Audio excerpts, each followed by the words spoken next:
2020년 7월 30일 목요일 세 번째 시간 이어서 할게요. 18번부터 들어보겠습니다.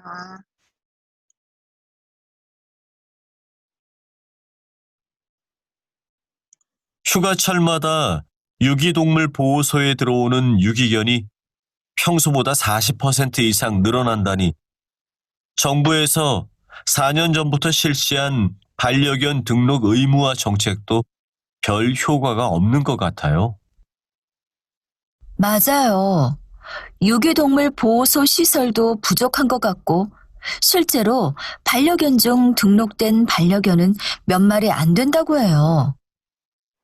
등록을 안 하면 60만 원 이하의 벌금을 내야 하지만 단속이 거의 이루어지지 않고 있어요.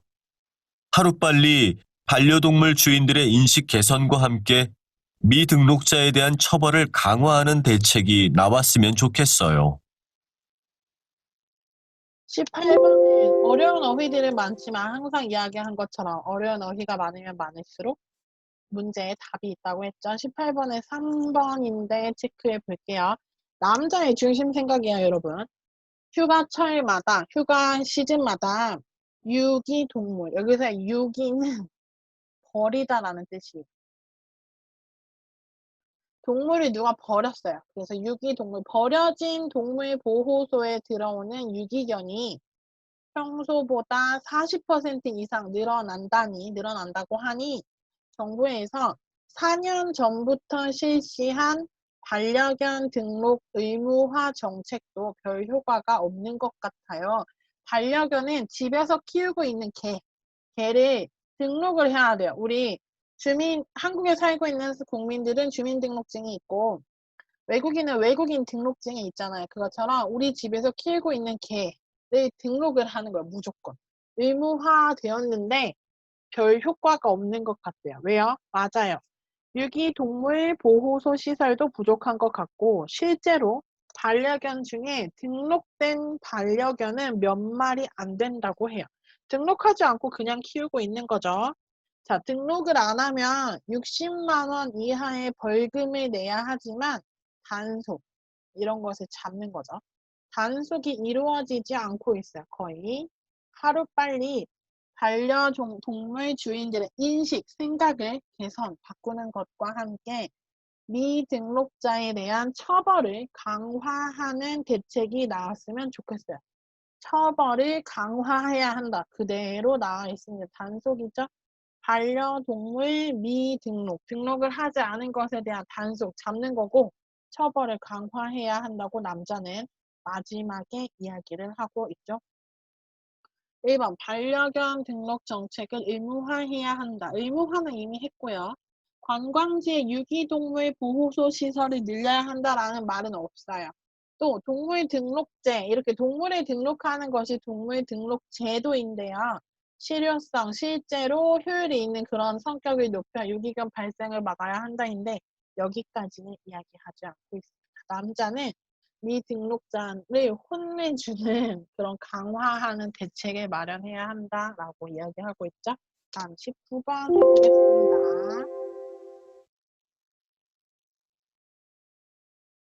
19번. 저기요. 앞자리 등받이가 뒤로 너무 젖혀져 있어서 불편해요. 얘기 좀 해주세요. 죄송합니다만 좌석 등받이는 비행기 이착륙과 식사 시간에만 원 위치로 옮겨달라고 요구할 수 있습니다. 그 외 시간에는 자유롭게 이용하실 수 있기 때문에 양해 부탁드립니다. 장거리 비행인데 이렇게 좁은 공간에서 등받이를 끝까지 젖히는 건 다른 사람에 대한 배려가 부족한 거 아닌가요?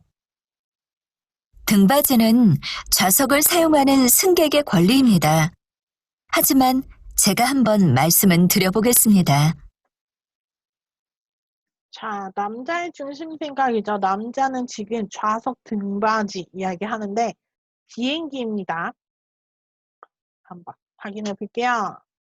저기요, 앞자리 등받이. 여러분, 이렇게 비행기 타면은 의자가 이렇게 있잖아요. 앞에 있고, 또 사람 많고, 뒤에 이렇게 의자가 있잖아요. 우리 보통 의자 뒤로 이렇게 하면은 이렇게 눕히면 앞에 있는 사람은 여기가 되게 불편하잖아요.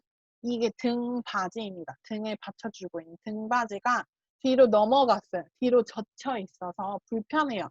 얘기 좀 해주세요. 앞사람은 너무 불편하니까 이야기 좀 해주세요. 죄송합니다만 좌석 등받이는 비행기가 뜨고 내리는 입착륙과 식사 시간에만 원 위치, 원래 위치로 옮겨달라고 요구할 수 있습니다. 그 외에 다른 시간에는 자유롭게 이용하실 수 있기 때문에 양해 부탁드립니다. 이야기했어요. 그랬더니 남자가 장거리, 긴 시간이에요. 장거리 비행인데 이렇게 좁은 공간에서 등받이를 끝까지 뒤로 젖히는 건 다른 사람에 대한 배려가 부족한 거 아닌가요? 물어봤어요. 그랬더니 여자가 등받이는 좌석을 사용하는 승객의 권리입니다. 하지만 제가 한번 말씀을 드려보겠습니다. 이렇게 이야기를 하네요. 자, 확인해 보겠습니다. 이착륙과 식사 시간에는 좌석 등받이는 원래대로 해야 한다. 맞죠? 좌석 등받이는 이착륙과 식사 시간에만 원위치로 옮겨달라고 요구할 수 있다고 했어요. 좌석 간격이 좁은 비행기 안에서는 서로에 대한 배려가 필요하다는 남자가 이야기하는 거죠. 3번. 등받이를 끝까지 젖혀서 사용하려면 다른 사람에게 양해를 구해야 한다라는 말은 없어요. 좌석 등받이는 그 자리에 앉은 사람이 언제든지는 아니었죠. 이착륙하고 식사 시간에는 똑바로 젖히면 안 된다고 했으니까 언제든지는 아니었어요. 이 남자는 이렇게 좁은 공간에서 등받이를 끝까지 뒤로 하는 건 다른 사람에 대한 배려가 부족한 거 아니냐. 그러니까 좁은 비행기 안에서는 서로에 대한 배려가 필요하다라고 이야기하는 거예요. 배려는 다른 사람을 위하는 마음, 다른 사람을 먼저 생각하는 거죠. 내가 뒤로 하면 저 사람도 불편하지 않을까 생각하고 조금만 하는 것, 이런 것들을 이야기하는 것이죠. 정답은 2번, 20번, 20번 해보겠습니다.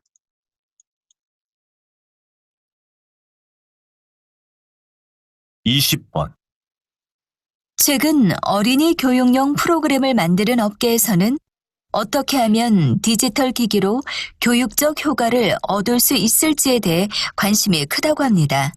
맞습니까? 네. 요즘 아이들은 엄마 뱃속에서 스마트폰 사용법을 배워서 나온다라는 말이 있을 정도로 디지털 기기에 친숙합니다. 그렇기 때문에 양방향 소통이 가능한 팁이나 인공지능 기술을 이용해 체험이나 외국어 학습 등에 잘 활용한다면 아이들의 창의적인 학습 활동에 도움을 줄 수 있습니다. 아이들이 재미있게 놀면서 학습을 할 수 있도록 스마트 기기가 도와주는 것이지요. 자, 남자의 중심 생각은 무엇입니까? 결국은 스마트 기기가 아이들의 교육에 도움이 된다. 3번이었죠. 도움이 된다. 최근 어린이 교육용 프로그램을 만드는 업계라고 하면은 이 업을 주로 하는 사람들이에요. 그러니까 교육용 프로그램을 만드는 회사들은 이렇게 생각하시면 돼요. 회사들은 어떻게 하면 디지털 기계로 교육적인 효과를 얻을 수 있을지에 대한 관심이 크다고 합니다. 맞습니까? 하니까 남자가 대답을 해요. 이 사람은 어린이 교육용 프로그램을 만드는 업계 사람이겠죠? 네. 요즘 아이들은 엄마 뱃속에서 스마트폰 사용법을 배워서 나온다. 라는 말이 있을 정도로 어때요? 디지털 기기에 친숙합니다. 결론은 뭐예요? 디지털 기기를 잘 만진다, 친하다라는 이야기죠. 그렇기 때문에 양방향입니다. 양방향은 양쪽 방향 모두예요. 소통이 가능한 텔레비전이나 인공지능 AI 기술을 이용해 체험이나 외국어 학습 등에 잘 활용한다면 아이들의 창의적인 학습 활동에 도움을 줄 수 있습니다. 아이들이 재미있게 놀면서 학습을 할 수 있도록 스마트 기기가 도와주는 것이죠. 마지막 이야기 했네요. 스마트 기기가 도와준다. 3번. 디지털 기술을 활용한 학습 활동이 어린이 교육에 도움이 된다. 이렇게 이야기하는 거죠. 양방향 소통이라는 말이 나왔는데요. 우리가 일반적으로 보고 있는 텔레비전이 말하면 우리가 그냥 듣는 거죠. 그런데 이제는 한쪽만 말하면 듣는 것이 아니라 내가 말하는 것을 텔레비전에 있는 사람도 들을 수 있고 텔레비전에 말하는 사람 말을 내가 또 듣고 서로 소통을 하는 거예요. 이게 요즘 인터넷 TV죠. 양방향 소통이 가능한 TV나 AI 기술을 이용해서 여러 가지 학습에 활용을 하자 도움이 된다라고 이야기하는 거죠. 그래서 정답은 20번의 3번입니다. 21번하고 22번은 같이 찾아보면 돼요. 찾아볼게요.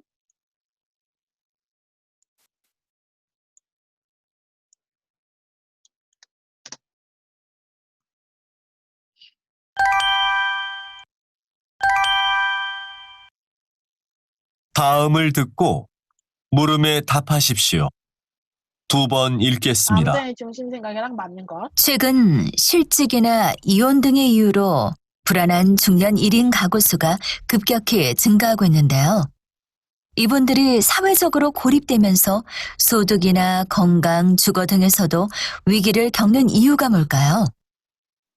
나홀로 중년이 늘어나면서 일부 지자체에서 이들을 위한 심리치료나 건강진단 프로그램 등이 생기기는 했습니다.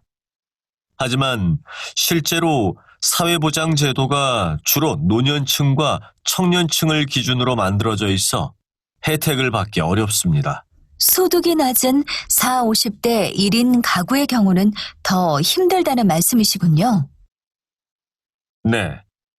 중년 1인 가구가 겪고 있는 문제들을 제때 해결해야 이들의 가난과 질병이 노년으로 이어지는 것을 막을 수 있습니다. 이를 위해서 정부는 이들이 공적인 서비스를 받을 수 있도록 다양한 복지 정책과 제도를 확대해야 합니다. 다시 들으십시오. 자, 먼저 같이 확인하고 할게요. 남자의 중심 생각으로 저는 중년 1인 가구를 위한 복지를 늘려야 한다. 또 맞는 것은 2번을 체크했는데 한번 볼게요. 어려운 말이 조금 나왔네요. 최근 실직, 직장을 잃었어요. 직장이 없고 이혼, 결혼을 했는데 이제는 더 이상 결혼 생활을 유지하지 않고 서로 헤어지는 거죠. 이혼 등의 이유로 불안한 중년 1인 가구 수가 급격히 증가하고 있는데요. 중년은 50대, 40대에서 한 60대 정도를 이야기해요. 중년 1인 가구 수가 늘어나고 있대요. 이분들이 사회적으로 고립은 혼자가 되는 것을 이야기합니다. 그러니까 사회에 참여하지 못하고 혼자 되는 거예요. 소득이나 건강, 주거 등에서도 위기를 겪는 이유가 뭘까요? 돈을 버는 것, 혹은 건강한 것, 집 이런 것들에서 위기를 겪고 있습니다. 자, 나 홀로 중년, 혼자 사는 중년이죠. 나 홀로 중년이 늘어나면서 일부 지자체, 여기서 말하는 지자체는 도시를 이야기합니다. 일부 도시라고 생각하시면 돼요. 대구면 대구, 서울이면 서울, 부산이면 부산에서 이 사람들, 나홀로 중년들을 위한 심리치료나 건강진단 프로그램이 생기긴 했다. 나홀로 중년을 위한 프로그램 일부 지자체 맞죠? 하지만 실제로 사회보장제도, 여러분 사회보장제도는 한국에 살고 있는 한 사람이 이 사회에서 정상적으로 살아갈 수 있도록 정상적으로 살아간다는 것은 하루에 3번 밥을 먹고 아침에 일어나고 저녁에 잠을 잘 수 있는 집이 있고 여름에는 시원하게 겨울에는 따뜻하게 보낼 수 있도록 나라에서 약속을 해주는 거예요. 한국에 살고 있는 한국 사람이라면 누구나 그래야 한다고 해서 일을 하지 못하거나 몸이 불편하거나 이런 사람들을 나라에서 어느 정도는 도와줍니다. 그게 바로 사회보장제도예요. 사회보장제도가 주로 노년층은 노인들을 이야기하고요. 청년층은 청년, 말 그대로 20대에서 30대, 일을 한참 해야 하는 사람들을 기준으로 만들어져 있습니다. 노인은 노인이라서 도와주고 청년들은 일을 해야 하니까 도와줍니다. 하지만 그 사이에 있는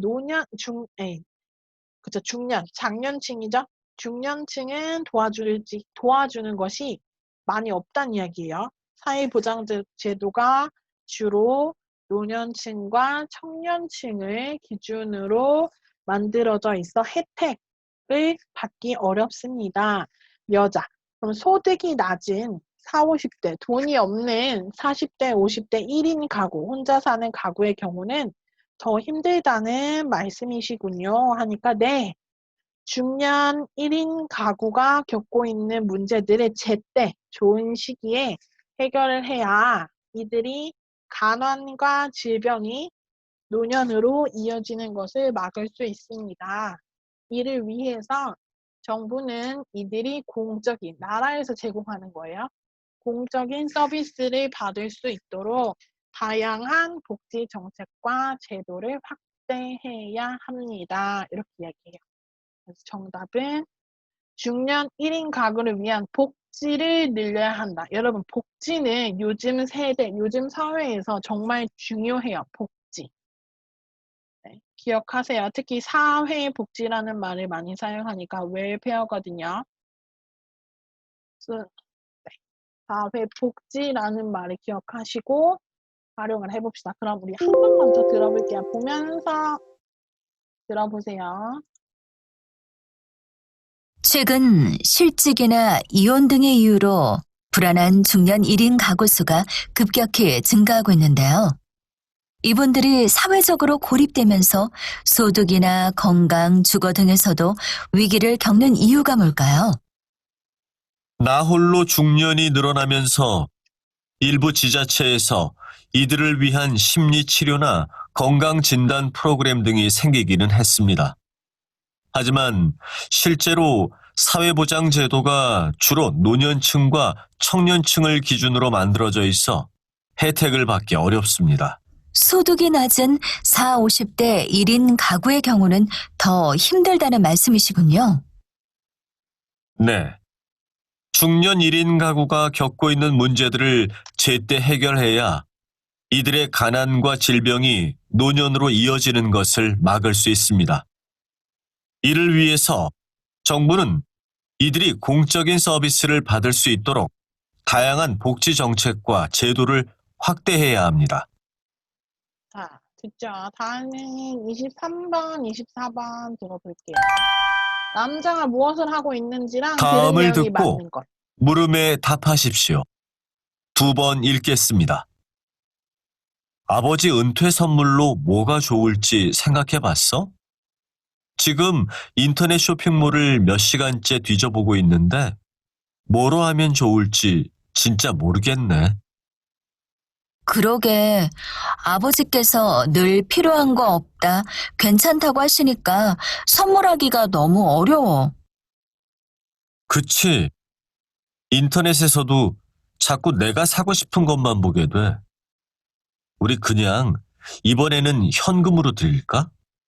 좀 성의 없게 보이려나? 그럼 백화점 상품권은 어때?